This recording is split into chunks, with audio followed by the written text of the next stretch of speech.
Assalamualaikum warahmatullahi wabarakatuh. Hai. Bertemu kembali bersama kami dalam pembelajaran tematik. Untuk memulai pelajaran kali ini, mari kita membaca doa Hayya bina nahtatim dari sana biqiraatil basmalah. Bismillahirrahmanirrahim. Nah, untuk selanjutnya siapkan alat tulisnya, buku pulpen, pensil, penghapus, serta buku tulisnya. Kemudian silahkan simak videonya. Oke, kali ini kita akan mempelajari tentang tema 2, subtema 3, pembelajaran 4, 5, dan 6 tentang menyayangi tumbuhan. Anda sudah siap?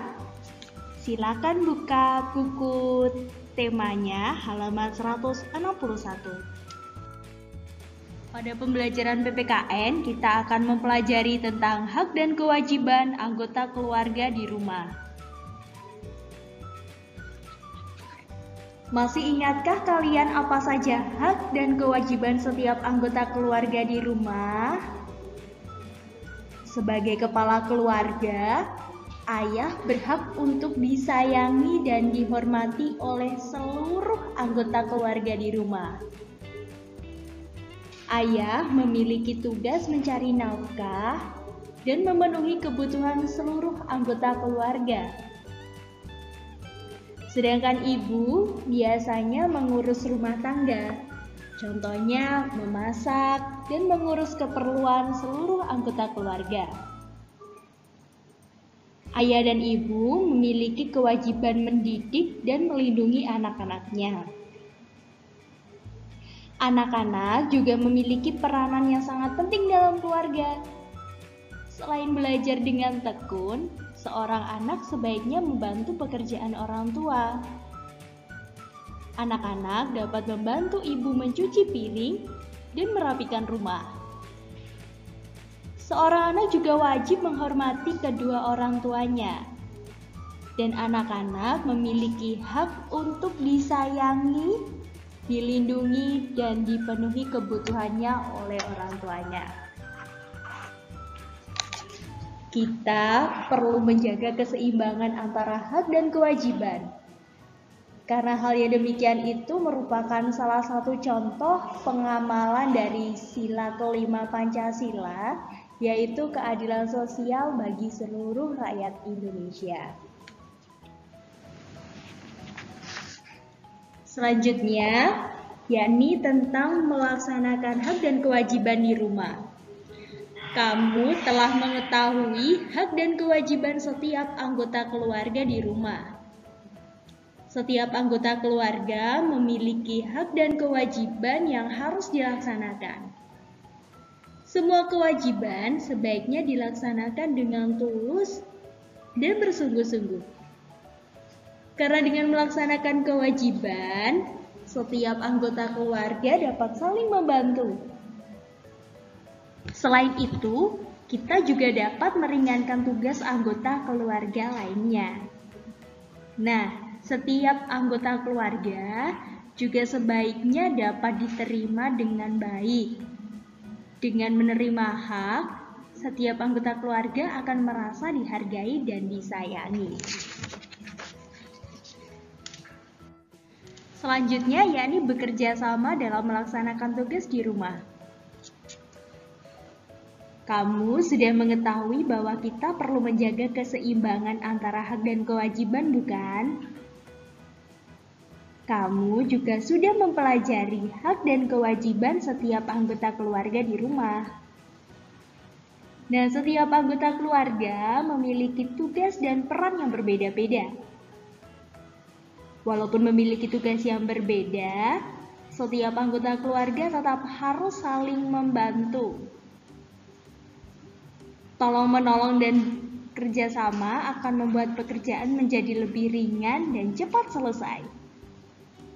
Dengan tolong-menolong dalam melaksanakan tugas, kita dapat menjaga kerukunan dengan anggota keluarga lainnya. Oke, selanjutnya pembelajaran bahasa Indonesia, yakni tentang menyajikan informasi dari teks hasil wawancara dalam bentuk tabel. Ayo ingat kembali, wawancara itu apa dan narasumber itu apa? Pewawancara adalah orang yang mengajukan pertanyaan. Adapun narasumber adalah orang yang memberi informasi dalam sebuah wawancara. Pertanyaan-pertanyaan dalam wawancara disusun terlebih dahulu sebelum dilakukan wawancara. Pertanyaan tersebut dapat diawali dengan kata tanya apa, di mana, kapan, siapa, mengapa, dan bagaimana. Selanjutnya, yakni menuliskan informasi dari hasil wawancara dengan ejaan yang tepat. Wawancara dilakukan dengan mengajukan pertanyaan kepada narasumber. Pertanyaan yang disusun harus sesuai dengan tema. Ustazah, tema itu apa sih? Tema adalah gagasan pokok dalam sebuah wawancara. Sebelum wawancara dilakukan, kita harus menanyakan identitas narasumber. Kita perlu menggunakan kalimat yang santun saat akan bertanya.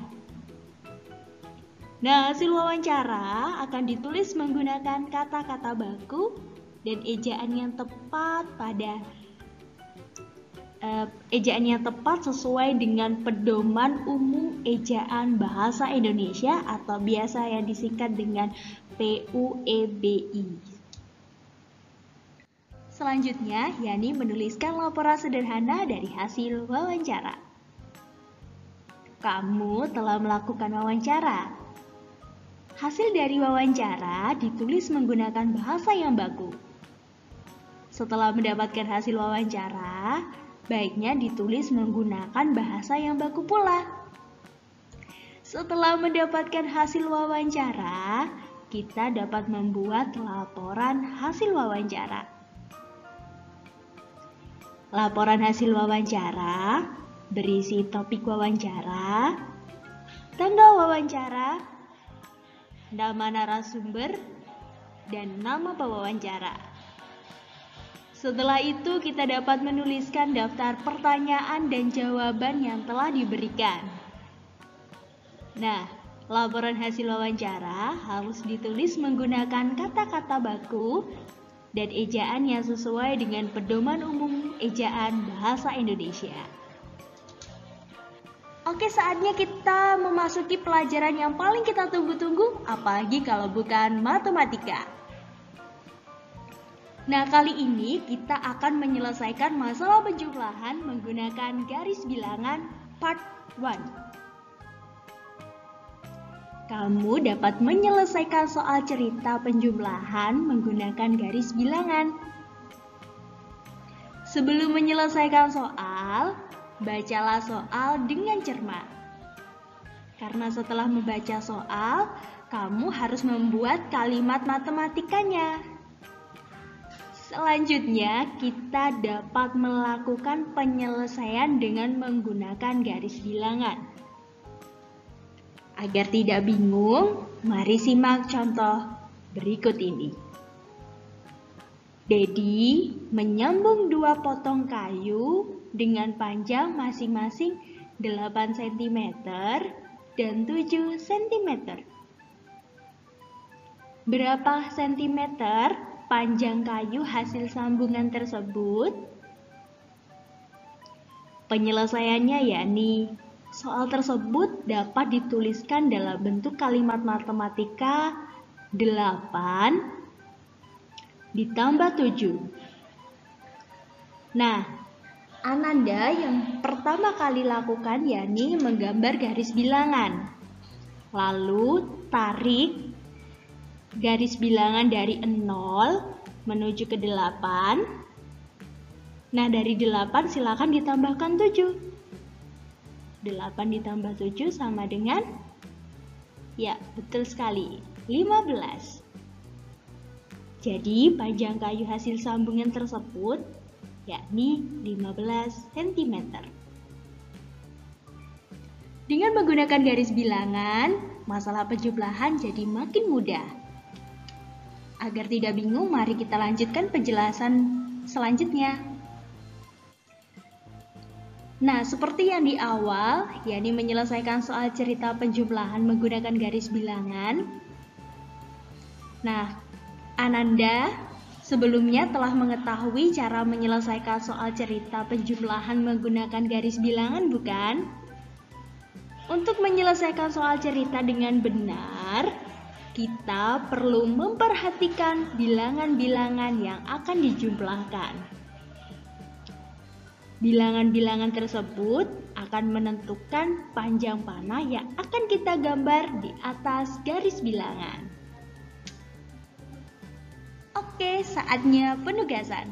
Silakan Anda dan sekalian untuk mengerjakan Ayo Berlatih Muatan Matematika halaman 166 dan Ayo Berlatih Muatan PPKN halaman 162. Sekian. Demikianlah tadi anak-anak pembelajaran kita kali ini. Semoga anak-anak bisa memahami dan mengerti apa yang kami terangkan. Dan semoga ilmu kita bermanfaat. Akhirul kata, haya bina nabda darsana biqiraatil hamdalah wa kafaratul majlis. Alhamdulillahirabbil alamin. Subhanaka Allahumma wa bihamdika asyhadu an la ilaha illa anta astaghfiruka wa atubu ilaik. Wassalamualaikum warahmatullahi wabarakatuh.